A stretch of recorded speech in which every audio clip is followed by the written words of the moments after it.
Let's get things kicked off, shall we? Hey guys, Whiteline here. Welcome back to another video. I am streaming ahead of our game against Wrexham tomorrow, which I will be doing a watch along for. It's been 2 weeks, so I thought I'd do a big catch up.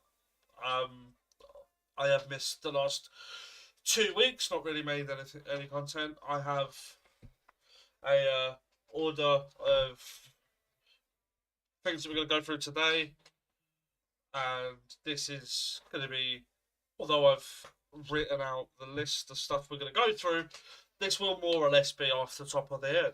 Feel free to comment below any comments you have on any comments I have, and any opinions you have. Feel free to put them down below. I'll do my best to respond to them. But first, order of things, as I get ready, not this. This will be the formula that we go with. I'm going to be in the top left. But we're going to start off with a big one. I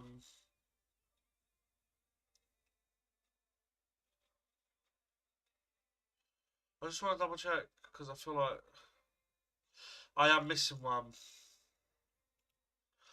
Just give me 2 seconds because I didn't want to start with the Tanganga stuff. I was meant to start with this. We signed a new goalkeeper, which, in my opinion, I feel like that will pave the way for I've just noticed that first comment I've missed something. But I feel like this will pave the way for Evans to go out on loan, get some experience, and when he comes back, be a bit more experienced, hopefully. But yeah, not much to say on this. Can't say much about him. Some of the photos I saw of him, he was a bit scruffy, but now he's shaved his barnet. But yeah, that is that done. There's not much to say. I haven't seen much of him. I don't know if he's rated highly. I don't know. But this is one of the biggest news that we're going to cover today. Tanganga has left, and I'm excited to prove my opinion on this because I don't care as much as I thought I would. I think the money that we've got for him, I think it's reported about 8 million with potential of rising to 10 million with add-ons. I feel like this is very, very good business from the club. I feel like bringing a player in on a free and then offloading him for 8 million, it's good business. And I feel like Tristan Kramer at centre-back and one other player that I'm going to go on to, I'm going to need to do it here. This is the post that he put out on Instagram. I want to start by saying thank you to Millwall. Although our time wasn't the longest, I made some incredible memories that I'll forever cherish.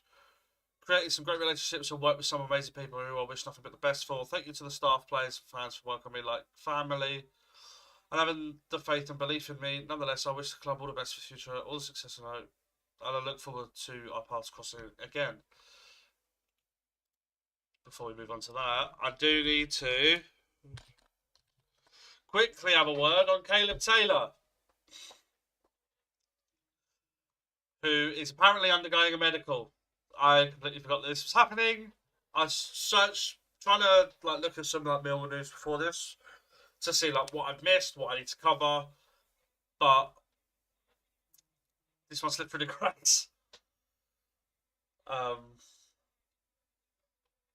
Catchup's already covered this yesterday, so I'm not going to go too much on it. But apparently, very highly rated, 6'6", and he played at Wickham on loan last season. If you want to know more, then I suggest you watch Chap's video on it. Apparently, it's only for 3 million. We wanted to cover that. Apparently, Aberdeen are pushing to make his move permanent for Kevin Smith, with us and Aberdeen already in talks. So it looks like Nisbet's going, which paves the way for a signing that will be imminent, that we'll cover in just a moment. Palmer apparently made, we don't know if it's 6 or 7 or 8. I've seen all of them I've seen 6, 7, and 8 passed around between different sources, and I'm not entirely sure who or what the correct figure is, but I have a feeling that he's not going to go nowhere. Um, and I'll cover why in just a moment. But here, according to Alan Nixon, Waffle Merchant, it's apparently a £6 million bid, and he also has some interest. This one says 7 million, and then here it says 6 million according to Alan Nixon, and then here according to Pete O'Rourke, we have priced him out of a move to Leicester, who are apparently interested, as they want in excess of 10 million. Of course we do. He's worth at least 15, maybe even 20 in this market, especially with some of the players like Nathan Broadhead and stuff going for like 10 million to Wrexham. And apparently 3 hours ago we rejected the £7 million bid was rejected.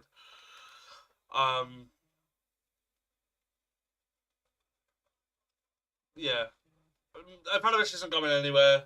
I don't think he ever really wanted to. Um, him saying that his head's been turned. Doesn't seem the same player, not as hungry. I don't believe that. I don't think he's had the chances that he had last season. I feel like he's a bigger name now, and therefore teams are doing more to keep him under wraps. But I feel like 17 million is the right price for him. And we move on to the big news. Yusuf Arabi, Swedish forward, apparently on his way to London for a medical with us. We was also with Genk, also wanted him, but apparently we've picked. Here, there's the Caleb Taylor. Apparently we picked Genk to the signing of Yusuf Arabi. So looks like a new striker's coming in, and I want to give my thoughts on that in just a second. But one thing I do want to mention about Ivanovic that I forgot, Wolves are also interested in him. With Newcastle buying Waltermada from Stuttgart, I thought that would be like, okay, that's Wolves out of the race for Ivanovic. They're not going to get rid of Strand Larsen, but I did see somewhere that Newcastle still want to go for Strand Larsen as well as Waltermada. So not entirely sure. I will hold off on that, but it does look like Leicester, Wolves, and Parma are interested in the big fucking Serb. And I did say this. I've seen a lot of people saying like where that leaves Langstaff and Nisbet and stuff, and I just said, look, I had this thought. Why does he come in and automatically make anyone going out? We play top front, only have 4 strikers at the club. In Ivanovic, Coburn, Langstaff, and Nisbet, first team strikers. But obviously, we have a Jay Matthews, who I think needs a loan. We have players like Zach Lovelace, who is currently out injured. But we have 4 strikers, with Nisbet looking to go and Ivanovic, not Ivanovic, Langstaff injured. We're going to need another striker for the season. And when I said surely this means that regardless of what happens, because there's a character limit on Twitter now, which is bullshit. One currently injured, another, in my opinion, not good enough. Obviously, Nisbet's the player that I don't think is good enough. I just feel like he's just lazy. Like, the way we play, we're a front pressing team. We have Ivanovic, Coburn, and Langstaff who run around like headless chickens at times, just chasing the football. And I did see somewhere that we are, I think, top for overturns in the final third this season so far in the Championship. So it's clearly the way that we want to play. So why are we going to have anyone like Nisbet who doesn't want to run when that's the way we want to play? We want our forwards running at players. So I said here, look, if we're going to chase the game, and we, rather than changing the formation, changing the style, we don't necessarily need to do that now, because now we can make the 2 subs up front, should we need to. But yeah, that's all of the transfer window news. What I want to do is recap on this game. I did watch it. I was refereeing a tournament. I did get a medal for it, as you can see. Look at that, look, referee's medal. Young Lives vs Cancer. I don't know if you can see that. Young Lives Football Fundraiser. Young Lives vs Cancer Football Fundraiser referee 2025. So that's why I wasn't able to do the watch along for last Saturday's game, but I did manage to catch the second half. It the tournament finished around about as second half got kicked off. So as soon as it was finished, quickly away home, started watching it. Managed to catch the last 20 minutes at home. And we did ride our luck a bit, as you can see the momentum here. Man of the match performance for me from Stephen Bender. And it says Kundal here, but for me, Bender was, and Kramer as well. We was very up against it second half. A very, very good flick on by Ivanovic and then a good finish. Very good composure from Kundal. Exactly what we want to see. But Bender man of the match by far. The saves he made were enough. Like, I wasn't that. I don't think many of us were that convinced by him after the Norwich and Middlesbrough games. But that game proved that he's worth the money that we're paying for him. I know he's only a loan, but we still have to pay his wages, and I think he's very much worth it.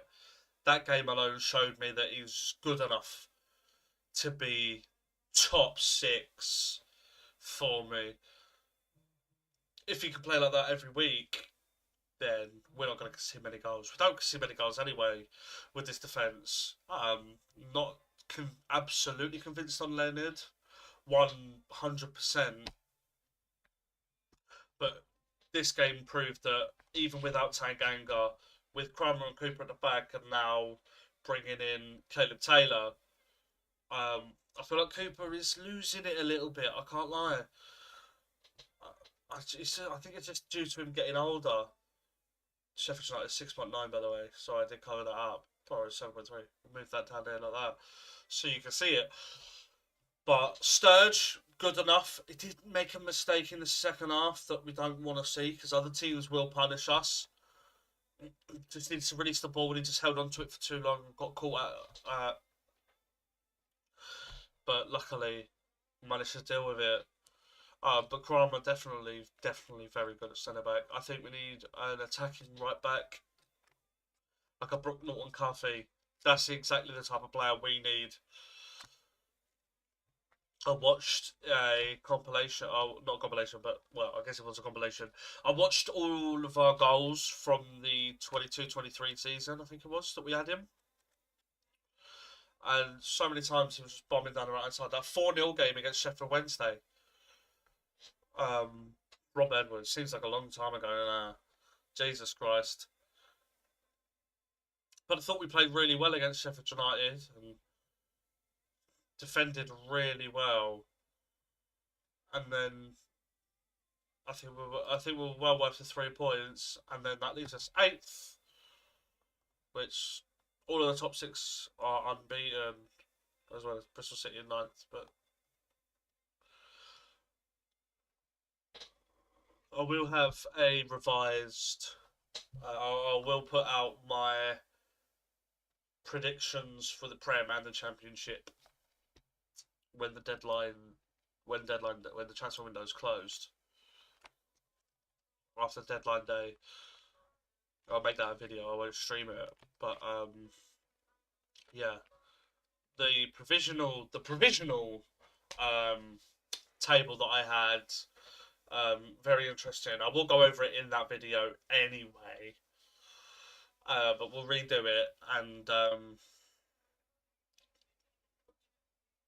yeah, that leaves us safe in the table going into the Wrexham game because midweek we had a Coventry.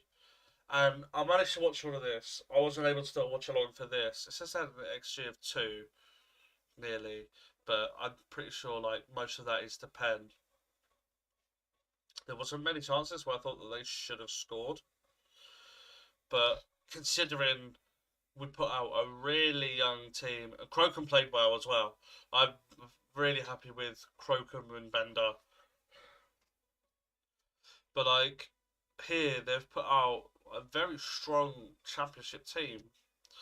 Nisbet doesn't start. Kelly doesn't start. We've got like three starters here. Obviously, Harding played right and Brian was left. But we put three starters. That's all we had. And a sub goalkeeper. Marco Nisbet. Yeah, Kelly, Grant, Harding, and Brian are all bench players. And Howland's like a fringe player that maybe gets on the bench, maybe plays in the under 21s.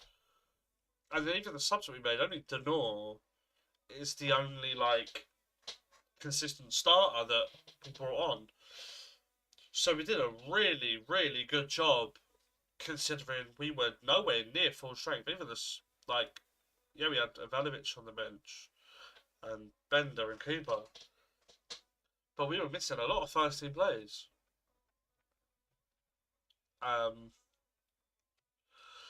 Which really, really, really pleases me and puts a lot of confidence in me that our squad depth is as good as it is.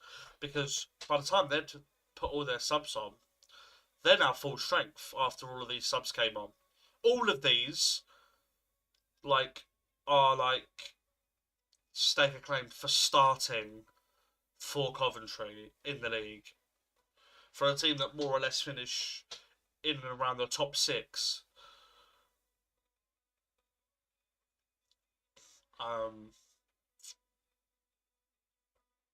I thought we played really well. We were very good. Defended really well, and I thought we were well worth the win. And Marco had a good game. A couple of times, some of the first time crosses on his weaker left foot, kind of frustrating that it was just overhitting them, going over everyone. But he did get his assist in the end, and his corner taking. Fuck me. Why is it? Why have we not put him had him on corners before? Also, a word on Grant, fantastic, and I think stakes a claim for potentially starting against Wrexham tomorrow. I think he could do a job. I think he's more than good enough. Do I think he will? Probably not. But that performance on Tuesday, sorry, was very good. And then on Wednesday was the draw for the third round of the Carabao Cup. And while we were all hoping for a Prem tie away, we did in Crystal Palace. And now we move on to Palace. I think this is our best squad, and I feel like we could do these. I really, really do. 2 draws from the start, drawing, only winning 1-0 on aggregate against Fredrikstad. Doesn't really impress me. I didn't really watch the game. But a 0-0 draw against Chelsea. Eze's goal ruled out. A lot of people uproaring about Eze's ruled out goal. Bollocks. The law was introduced 6 years ago. You don't see it enforced because there's barely any incidents because teams have known about it for years. And then a 1-1 draw with Forest where Forest probably should have won it at the end. But ultimately another draw. I'm not that impressed by them. No Eze now. Gehi potentially could be moving to Liverpool, and that could be done by the time we play them. As you can see here, Liverpool reportedly willing to pay over 30 million for Gehi, but that depends on Palace finding a suitable replacement. But then again, if Liverpool was to double that to get him without the replacement, then I'm not sure what they'd do. But I'm not impressed by this squad. I feel like we could do these. I really do. I feel like Remain SA probably would play against us. I won't lie. That would piss me off. I'm over him going. I don't necessarily miss him. I've seen a lot of people posting on Twitter and stuff about Would you have him back on loan for the season? No. Do I think he gets in over Aziz or Negley? Possibly. But if it's a possibly and not a definitely, then I don't think we should be anywhere near it. But, say it quietly, I feel like come, was it the 19th of September? 17th of September. Come the 17th of September, we could be looking at round 4. We'll have 10. We'll have 11 men this time. We have a much like our squad is 10 times better than when we played them last season. And Alex Neil has said that he will go for the game with Ivanovic, Coburn up front against Lacroix, Gohi, Richards. I've got to hope that Doughty's back fit. And maybe I don't know who would start that game because I'm not against Crocombe starting, but at the same time, Bender is our league goalkeeper.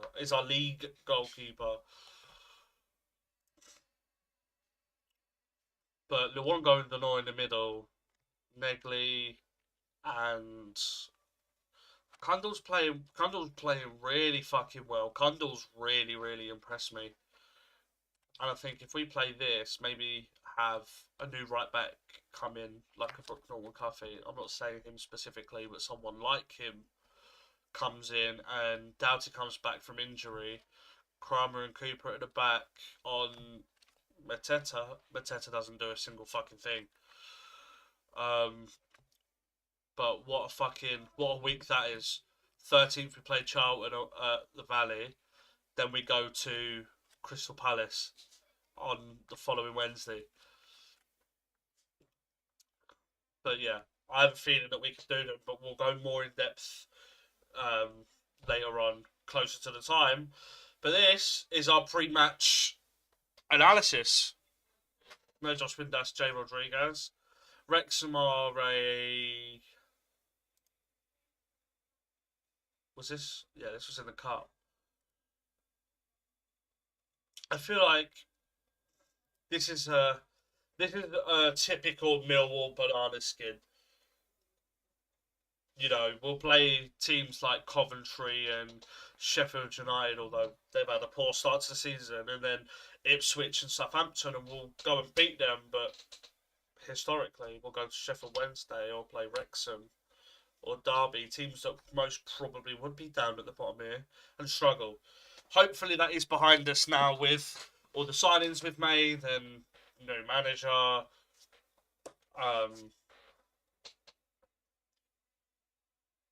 But knowing Millwall will probably lose this game. But at the same time, if we can get that out and what's it called, and we can just get that out of our heads and look at it itself as a game between two teams, I think we win this game 3-0. I really do.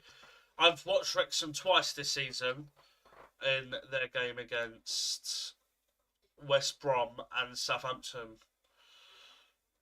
They were 2-0 up against Sheffield Wednesday and bottled that.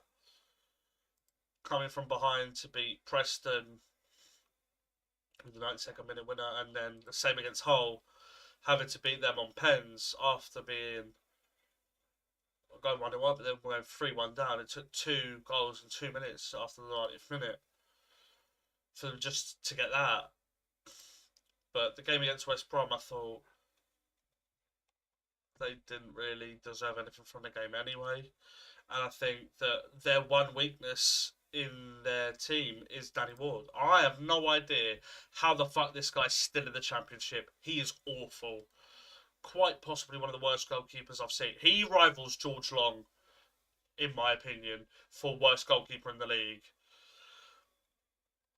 But we've got players like McLean and Longman, who Longman returns to the den. Connor Cody is another exploit. I feel like this would be a game for Marku, for sure. Running at a player like Cody and Cleworth, I'd have a Marku as a striker to run at the defence, because these have the strength, but they do not have the pace at all. balls over the top, flick on from Ivanovic, have that big man, little man combo, have a Marku running onto stuff. It would be the way that I'd go about it, but at the same time, I don't think that's Alex Neil's philosophy. Although, we'll see. But I'm very confident on this game. I don't think we've ever played against them. I don't know if we ever have. Not for a while.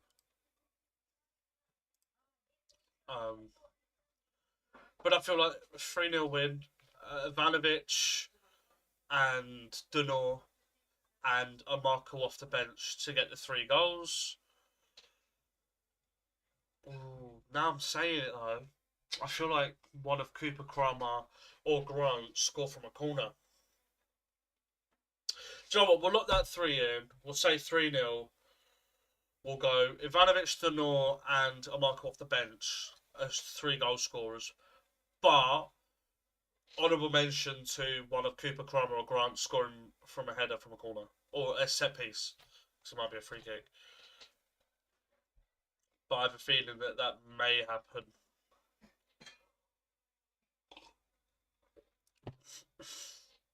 So yeah, my prediction for the game: 3-0 win, putting us 4th in the table. I feel like Birmingham draw, Preston draw, or Preston at home. Yeah, Preston draw. I feel like Stoke will draw this game and Middlesbrough will win, which will put us. Oh, and Coventry win. So these 3, and then we'll go up into 4th. And to be fair, I'll end it on this. Before the season started, we had a lot of Millwall fans look at our month of August and look at Norwich, Borough, Sheffield United, Wrexham. How many points would you take? And a lot of people said 7, 8, 9. And if you told me 9 points from the first 4 games of the season, I'd take it. You would take it, 100%. 7 points, okay. 6 points, you would expect us to lose to Norwich and maybe Sheffield United before the start of the season, and maybe a win against Borough and Wrexham. You would expect 6 points. You'd be fairly content with 7 points. And you'd be happy with 9 points and ecstatic with 12. So I'd be happy with 9. Wouldn't mind 7. You take 6. We're already on 6. We are the only team. Of course, Mill will never change. Top 14, the only team with a negative goal difference. Classic Millwall. But if you told me 9 points from the first 4 games, you would 1,000,000% take it. And it's a good foundation for a team that normally do historically start slowly and then build up as the season goes, and then the turn of the year we then have our form. If we can have that form throughout the whole season, I don't see why there's no way we can't finish in the top 2 or even top 4. But I'll go into more details and stuff when I do the championship predictions. But that's enough from me today. Just thought I'd do a quick catch up. Join me tomorrow around 2:45, 2:50 for this game. And I'll see you tomorrow. Also, one more thing. Another update I should give you. Look at that! Let's go! I sorted out the Be Right Back screen. So now it doesn't look goofy as fuck. It looks